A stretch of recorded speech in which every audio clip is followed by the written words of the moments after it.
Hello everyone, कैसे हो आप सब। एक बार पुनः स्वागत है आप सभी का हमारे अपने YouTube channel Shiv coaching classes पर। उम्मीद करता हूं आप सभी मस्त होंगे, बेहतर होंगे, आप सभी की पढ़ाई भी अच्छे से चल रही होगी। तो आज की इस वीडियो में यहाँ पे तीसरे मॉडल सेट यानी मॉडल पेपर जो हमने तैयार किया उसका जो तीसरा सेट है, तीसरे सेट के सारे इंपोर्टेंट ऑब्जेक्टिव क्वेश्चन का सोल्यूशन आज की इस वीडियो में देखने वाले हैं। तो चलिए सीधे वीडियो को स्टार्ट करते हैं। सबसे पहले हम बात करते हैं तो पूरे के पूरे जो हमारा तीसरा सेट है इसमें सेम आपका जैसे आपने सिर्फ सेट पहला और सेट दूसरा देखा है उसी प्रकार इसमें भी सबसे पहले सही विकल्प वाले क्वेश्चन है। चलिए पहला क्वेश्चन हमारा दिया गया है, दमनकारी प्रोटीन किसके द्वारा बनते हैं। तो जो दमनकारी प्रोटीन होते हैं इनका निर्माण किसके द्वारा होता है आपको बताना है। तो दमनकारी प्रोटीन का निर्माण होता है किसके कारण, नियंत्रक जीन के कारण होता है। किसके कारण होता है, नियंत्रक जीन के कारण होता है, यानी कि आपका ऑप्शन नंबर डी जो है करेक्ट हो जाएगा। अगला क्वेश्चन है, निरंतर क्रियात्मक जीन होता है तो आपको याद रखना है हाउस कीपिंग जीन, ये एक प्रकार का निरंतर क्रियात्मक जीन होता है। अगला क्वेश्चन है, अनुवादन क्या है। तो अनुवादन या ट्रांसलेशन आपसे पूछा गया क्या होता है। तो इसमें आपको याद रखना है किसका निर्माण होता है, प्रोटीन का संश्लेषण होता है। किसका संश्लेषण, प्रोटीन का संश्लेषण होता है। चलिए अगला क्वेश्चन है हमारा, सर्टोली कोशिकाएं कहां पाई जाती है। तो सर्टोली कोशिकाएं आपको याद रखना है वृषण के अंदर पाई जाती है, यानी कि टेस्टिस के अंदर पाई जाती है, यानी आपका ऑप्शन नंबर चौथा जो है, ऑप्शन नंबर द जो है आपका ये क्या हो जाएगा, करेक्ट हो जाएगा। चलिए तो सारे क्वेश्चन के जल्दी से स्क्रीनशॉट लीजिए आप, इसके बाद चलते हैं अगले क्वेश्चन की ओर। चलिए अगला क्वेश्चन है हमारा, न्यूक्लियोसोम में उपस्थित होता है। न्यूक्लियोसोम में क्या उपस्थित होता है। तो हमेशा याद रखना है न्यूक्लियोसोम में हिस्टोन अणु उपस्थित होते हैं। क्या उपस्थित होते हैं, हिस्टोन अणु, यानी ऑप्शन नंबर ए जो है आपका क्या हो जाएगा, करेक्ट हो जाएगा। चलिए अगला क्वेश्चन हमारा है कि मनुष्य में मादा जनन चक्र से अंडोत्सर्ग होता है। अंडोत्सर्ग किस दिन होता है। जो 28 दिन का अंडाशय चक्र होता है, जो मेंस्ट्रुअल साइकिल जो होता है, या जो रजोधर्म चक्र होता है, उसमें अंडोत्सर्ग कब होता है। तो आपको याद रखना है 14वें दिन। कब होता है अंडोत्सर्ग, 14वें दिन, यानी ऑप्शन नंबर जो आपका सा है वो क्या हो जाएगा, करेक्ट हो जाएगा। चलिए अगला क्वेश्चन है, त्रिक संलयन जो की प्रक्रिया होती है किसी भी आप देखे होंगे भ्रूण कोश के अंदर, तो इसमें किसका निर्माण होता है, कौन सा भाग बनता है। तो आपको याद रखना है इसमें भ्रूण पोष का निर्माण होता है, यानी कि एंडोस्पर्म का निर्माण होता है। ठीक, तो त्रिसंलयन एक ऐसी प्रक्रिया होती है जिसके माध्यम से एंडोस्पर्म का निर्माण होता है, और एंडोस्पर्म का काम क्या होता है, विकसित हो रहे भ्रूण को पोषण प्रदान करने का काम होता है एंडोस्पर्म का। ठीक, चलिए तो ये सारे क्वेश्चन का आप लोग स्क्रीनशॉट ले लेंगे। इसके बाद हमारे रिक्त स्थान वाले क्वेश्चन है जिनका हम सोल्यूशन जल्दी से करते हैं। तो रिक्त स्थान वाले क्वेश्चन को हम देखिए जल्दी से देखते हैं। रिक्त स्थान वाले क्वेश्चन में देखिए पहला क्वेश्चन हमारा क्या दिया गया है।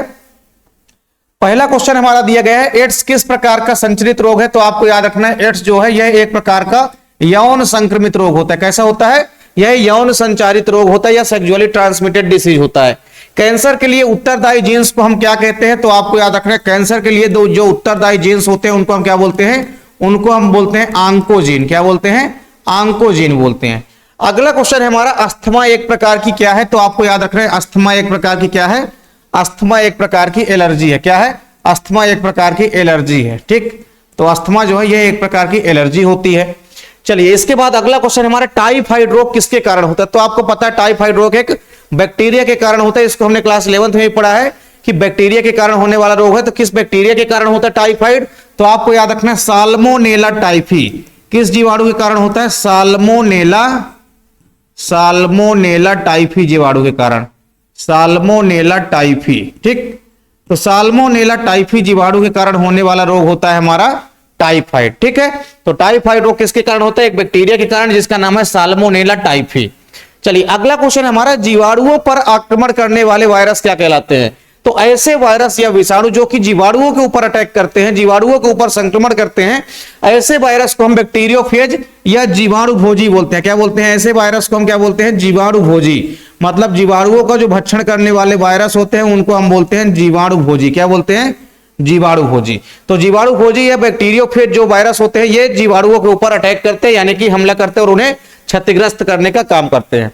अगला क्वेश्चन है कि जो हमारा वायरस शब्द है इसका शाब्दिक मतलब क्या होता है। वायरस या विषाणु जो है इसका शाब्दिक मतलब होता है पॉइजन, यानी कि जहर। तो वायरस शब्द का शाब्दिक मतलब क्या होता है, जहर यानी कि पॉइजन। ठीक है, जहर या आप लिख सकते हैं विष। ठीक, जहर या विष, तो विष या जहर या आप लिख सकते हैं पॉइजन। तो ये जो है वास्तविक मतलब होता है वायरस शब्द का। वायरस एक प्रकार का जहर ही है हमारे लिए। ठीक, अगला क्वेश्चन है, निषेचन की क्रिया होती है। तो निषेचन की क्रिया कहां होती है आपको बताना है। तो निषेचन की क्रिया कहां होती है, मादा की अंडवाहिनी में होती है। कहां होती है? अंडवाहिनी, या आप लिख सकते हैं फैलोपियन नलिका। ठीक है, अंडवाहिनी नलिका, या आप लिख सकते हैं फैलोपियन ट्यूब। क्या लिख सकते हैं आप लोग? अंडवाहिनी नलिका या फैलोपियन ट्यूब आप लोग लिख सकते हैं। ठीक, तो ये रिक्त स्थान वाले क्वेश्चन सारे के सारे कंप्लीट हो गए हैं। इसका भी आप लोग जल्दी से स्क्रीनशॉट ले लीजिए। बढ़ते हैं हम अपने अगले क्वेश्चन की तरफ। अगला क्वेश्चन है हमारा एक शब्द या एक वाक्य में उत्तर लिखना है। ठीक, तो एक शब्द या एक वाक्य में उत्तर लिखना है। पहला क्वेश्चन दिया गया है, देखिए क्या, कि मनुष्य में जो लिंग निर्धारण होता है, सेक्स का डिटर्मिनेशन होता है, यह किस क्रोमोसोम के कारण होता है? तो आपको याद रखना है बाई क्रोमोसोम के कारण। किसके कारण? जो लिंग का निर्धारण होता है ये बाई क्रोमोसोम के कारण होता है। किसके कारण? बाई क्रोमोसोम के कारण। ठीक, चलिए इसके बाद हमारा अगला क्वेश्चन है, इसके बाद हमारा अगला क्वेश्चन क्या कह रहा है, देखिए SCID का पूरा नाम लिखना है। तो मनुष्य में लिंग निर्धारण किस क्रोमोसोम के कारण होता है? ये तो बाई क्रोमोसोम हो गया। फिर SCID का आपको पूरा नाम लिखना है। ठीक, तो इसका पूरा नाम आपको लिखना है सीवियर कंबाइंड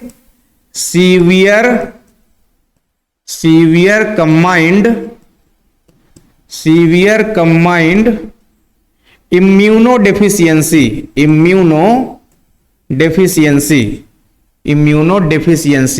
ठीक, इम्यूनोडेफिशिएंसी। ठीक, तो ये होता है भैया आपका किसका पूरा नाम? SCID का पूरा नाम होता है। ये एक प्रकार का रोग होता है SCID। ये इसका पूरा नाम क्या होता है? सीवियर कंबाइंड इम्यूनोडेफिशिएंसी होता है। ठीक, चलिए अगला क्वेश्चन, बीटी विष प्रोटीन किसके द्वारा उत्पन्न होता है? जो बीटी विष उत्पन्न होता है किस बैक्टीरिया से उत्पन्न होता है? तो आपको याद रखना है बैसिलस thuringiensis। किस बैक्टीरिया से उत्पन्न होता है? तो आपको याद रखना है बैसिलस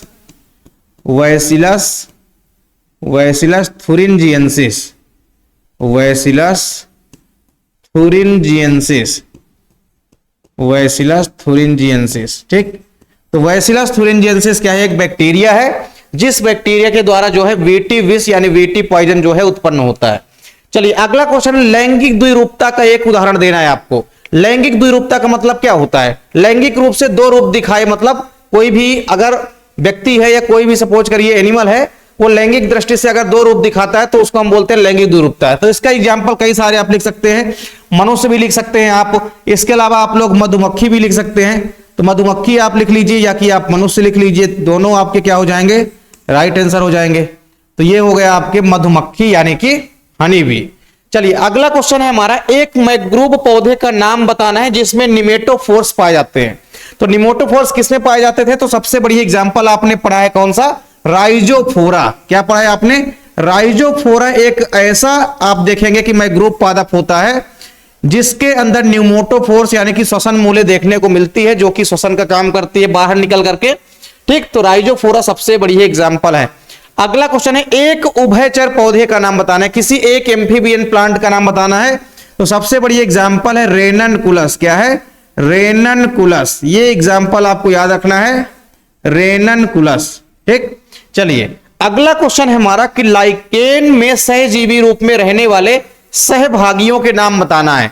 लाइकेन जो कि एक सहजीवी संबंध होता है, इसमें कौन कौन से दो जीव हैं ऐसे जो साथ साथ रह के जीवन यापन करते हैं? तो आपको लिखना है, पहला क्या है? एक तो है हमारा इसमें शैवाल यानी कि एल्गी, और दूसरा होता है क्या? दूसरा होता है इसमें कवक।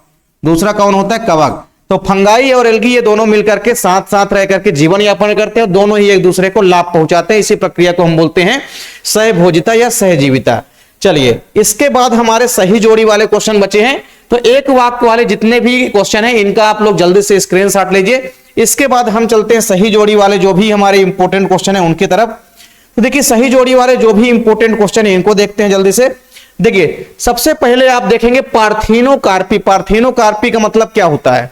पार्थिनोकार्पी का मतलब होता है जब बिना निषेचन के ही फल का निर्माण हो जाता है, बिना निषेचन के ही अंडाशय अगर फल में बदल जाता है तो इस प्रक्रिया को हम बोलते हैं पार्थिनोकार्पी।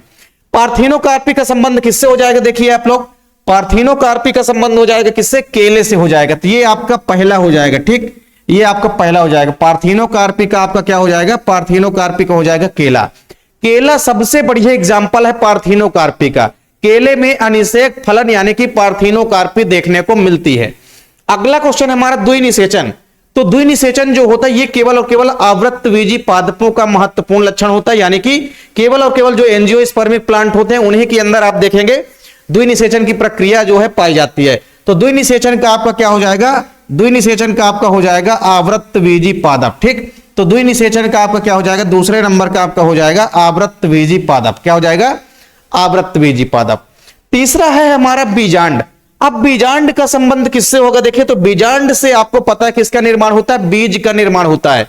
तो बीजांड का हो जाएगा आपका बीज, तो ये हो जाएगा आपका तीसरे का। ठीक, तो बीजांड का हो जाएगा आपका बीज। ठीक, चलिए अगला क्वेश्चन है हमारा बहुभ्रूणता, यानी पॉली एम्ब्रियोनी जो होती है इसका संबंध किससे होगा। आप देखिए हमारे पास 3 से 4 ऑप्शन बचे हुए।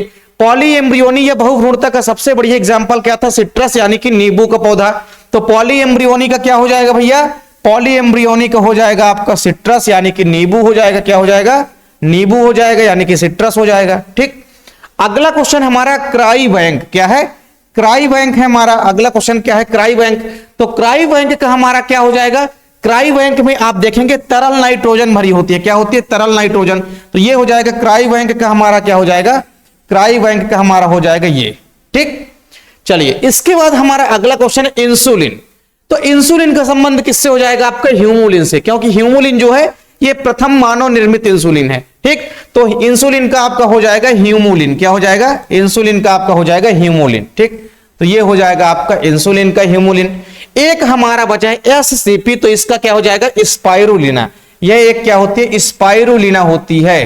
तो ये हो जाएगी आपकी एससीपी का क्या हो जाएगा, स्पाइरुलिना। ठीक, चलिए तो ये सारे के सारे इंपॉर्टेंट ऑब्जेक्टिव का सलूशन हमने कंप्लीट करा दिया। पूरे के पूरे ऑब्जेक्टिव क्वेश्चनों का सलूशन आपको कर लेना है। तो उम्मीद करता हूं कि आपको वीडियो पसंद आई होगी। वीडियो अच्छी लगे तो आप लोग कमेंट और लाइक जरूर किया करें। साथ ही साथ अपने दोस्तों के बीच भी ज्यादा से ज्यादा वीडियो को शेयर करें ताकि ज्यादा से ज्यादा लोग वीडियो से लाभान्वित हो सकें। तो इस प्रकार से अगर आप लोग अभी तक हमारे चैनल को सब्सक्राइब नहीं किए हैं तो चैनल को सब्सक्राइब जरूर कर ले और साथ ही साथ बेल आइकन भी प्रेस कर ले ताकि वीडियो की नोटिफिकेशन भी आपको मिलती रहे। और अगर आप पूरे के पूरे 10 सेट इंपोर्टेंट मॉडल पेपर लेना चाहते हैं तो इसकी पीडीएफ आपको मिलेगी। इसके लिए केवल और केवल मात्र आपको 30 रुपए चार्ज करना पड़ेगा। इसके बाद आपको पूरे के पूरे 10 सेट जो हमने मॉडल पेपर प्रोवाइड किया वो आपको पीडीएफ हमें भेज दिए जाएंगे। इसके लिए आपको मात्र 30 रुपए पेड करना है, जो कि आप फोन पे, गूगल पे या पेटीएम किसी से भी कर सकते हैं। और जैसे स्क्रीनशॉट आप भेजेंगे व्हाट्सएप में तो आपको कांटेक्ट करना पड़ेगा केवल इस नंबर पे 9685 9685 29 91 49 पे। चलिए तो उम्मीद करता हूं वीडियो पसंद आई होगी। मिलते हैं आप लोगों से नेक्स्ट वीडियो में, तब तक के लिए जय हिंद, वंदे मातरम।